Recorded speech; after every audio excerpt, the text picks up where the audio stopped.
Good evening and welcome to OU Nightly. I'm Jessica Bruno.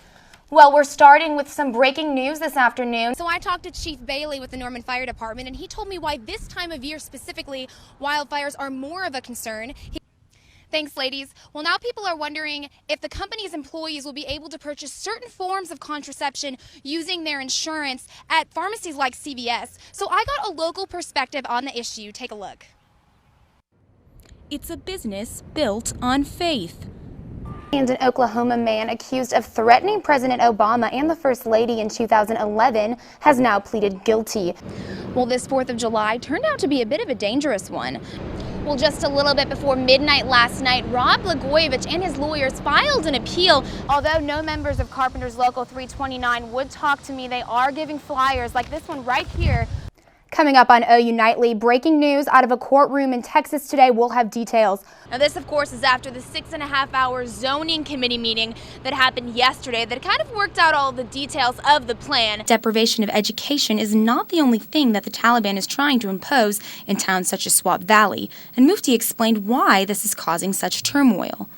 Giving women the respect that they deserve, according to Islam and so on and so forth. I mean, nowhere in the Quran is it written that women are not allowed to come out into public sphere. Thanks, Mason. Thanks, Will.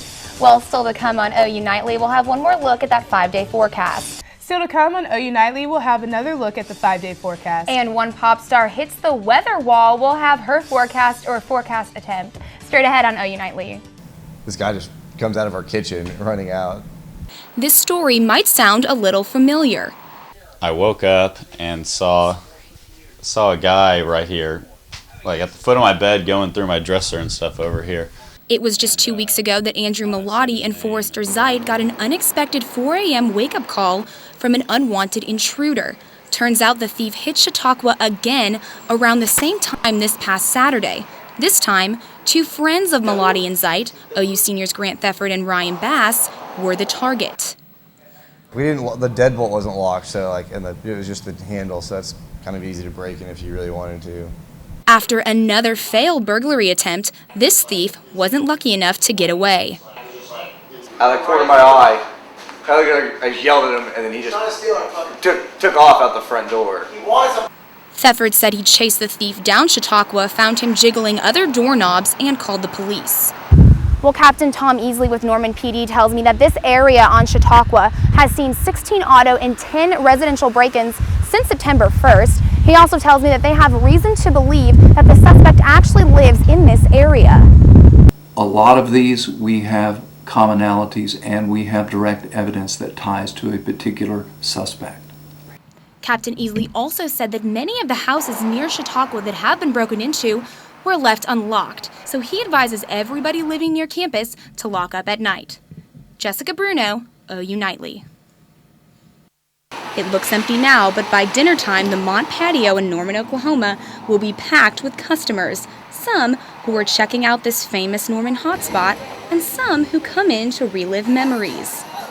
I run into people every day that will say, oh, this world hasn't changed. I haven't been here in 15 years and it still feels the same. The outdoor patio draws people in with its ambiance and the famous frozen sangria and margarita swirl paired with the original queso. These are popular menu choices that make the Mont a local favorite.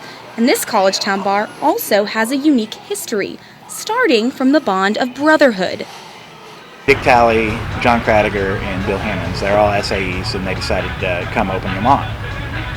And that was in '76, and I think in the late '80s they put the patio in, which led to, a greater amount of business.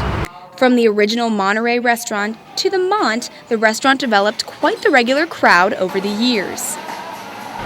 There are people that come in every day almost, and there are some that come here like it's their ritual, like game days. They've been coming here every game day. While every business has its crowd of loyal regulars, one thing that sets this Norman tradition apart is the work environment. It's always been a family, that family feel. A lot of the people that are still here were here when I first started in 2001. Managers Pat Colleen, Leo Linares, and server Lindsay Weimer have worked at the Mont for 15 to 20 years, with the family of employees keeping them around. For Colleen, the Mott family is the reason he says he never wants to leave. It's just a big family, you know. I started here when I was a freshman at OU, and like I have a degree and everything, but it's just, this is a better opportunity than the use of my degree.